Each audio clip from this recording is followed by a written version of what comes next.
Lakad-lakad muna kami ng aking alaga. Yung pusa, inuuna ko na kanina. Ngayon, ito yung aking hotdog. Para exercise naman po sila. Good morning sa ating lahat at maraming salamat ulit. Thank you sa inyo lahat. Ingat tayo lagi.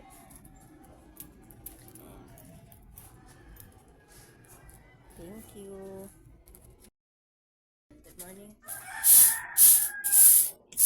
Ito yung routine natin araw-araw. Ang nanay bago lahat magwalis, magkape, lahat. Kailangan malinis ang ating bahay. Good morning.